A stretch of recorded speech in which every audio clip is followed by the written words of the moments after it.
Undocumented in Thailand, written by Leonie Kiewski, published on 27 August 2018, read by Rachel Tan.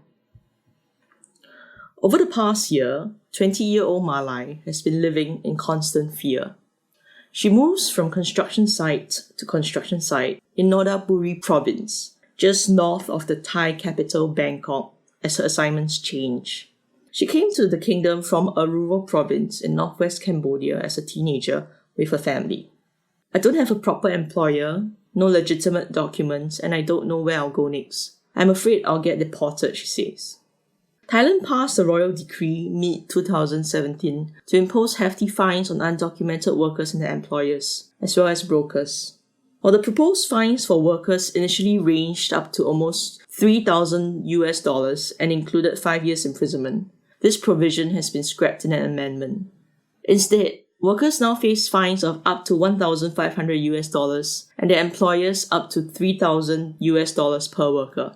Repeat offenders face imprisonment of up to 1 year and a fine of up to $6,000 per worker, as well as a ban from hiring migrant workers for 3 years.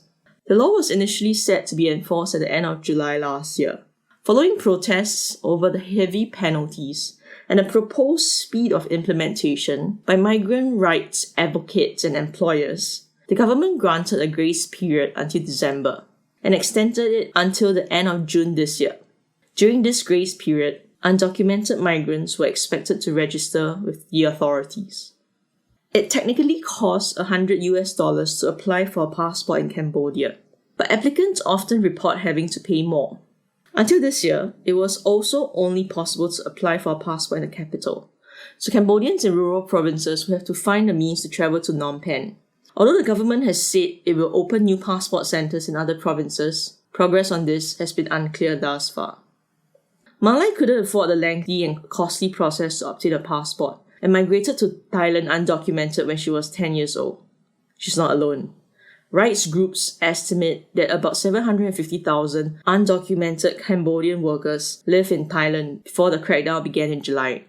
According to Cambodia's Ministry of Labour, more than 1 million Cambodians, both registered and unregistered, lived in Thailand last year. This makes Cambodians the second largest group of migrants in Thailand, after the Burmese. But the numbers provided by the two different governments contradict each other. While Thai authorities reported that 350,840 Cambodian workers were properly registered by the end of June this year, Cambodian authorities had earlier claimed that all Cambodians, bar a few, had registered. For 300 Thai baht, about $9 a day, Malai starts work at 7 a.m. and only finishes about 8 p.m. Sometimes I live on the work site with other people, she says. We need to avoid the authorities. We're very fearful. The past year has revealed problems with the process of getting documented.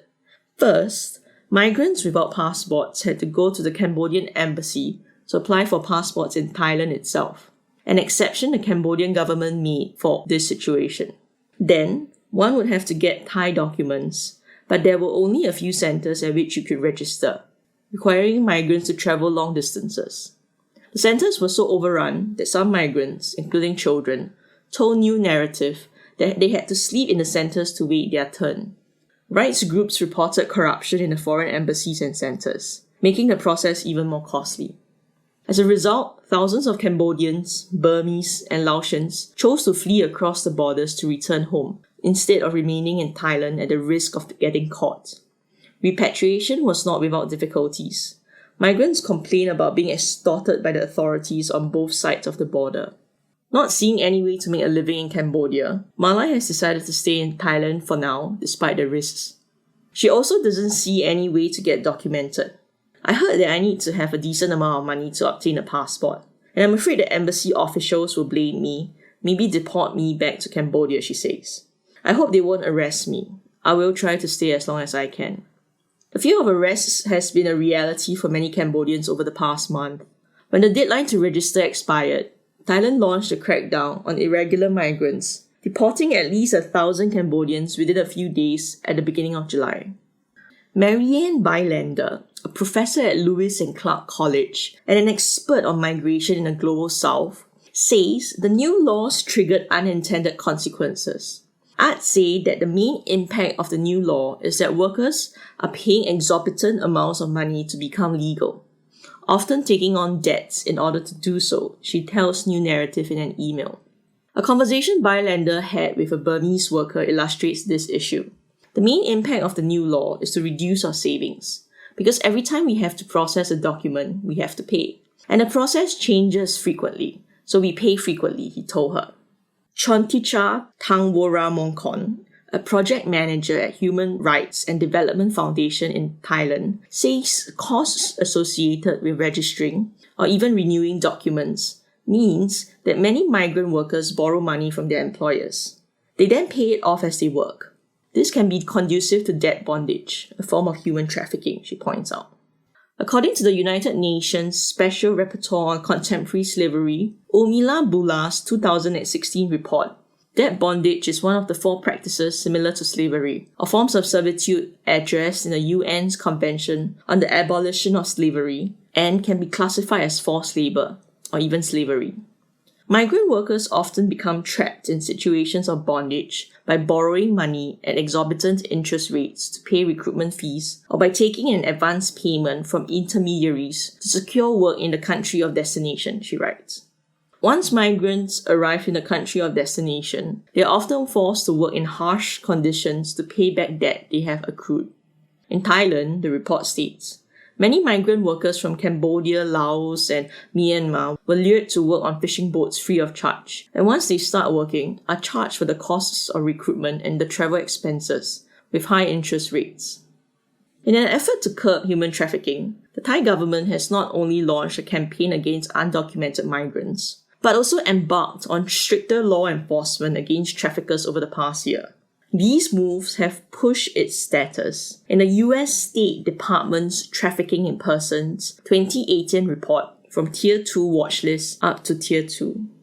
The government demonstrated increasing efforts by prosecuting and convicting more traffickers and decreasing prosecution time for trafficking cases through the use of specialized anti-trafficking law enforcement divisions, the report says.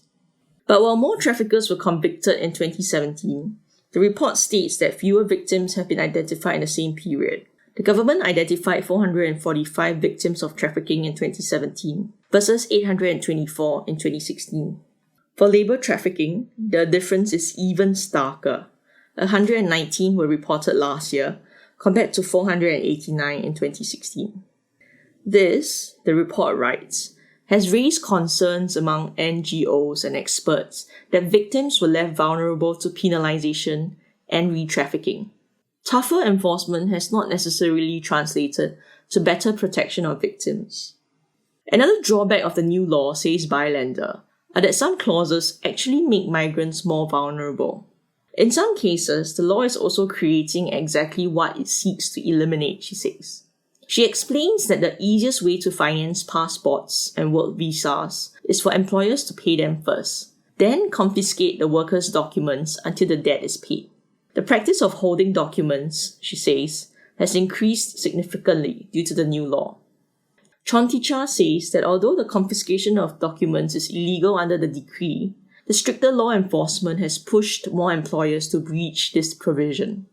This is because the number of workers with documents is possibly far lower than the actual demand of workers for Thailand's economy. So, workers with proper documents are precious to the employers, she says. The only way left for employers to hire new migrant workers in a documented way would be to go to the Memorandum of Understanding process, which can take months and cost several $100s through the use of brokers between Cambodia and Thailand.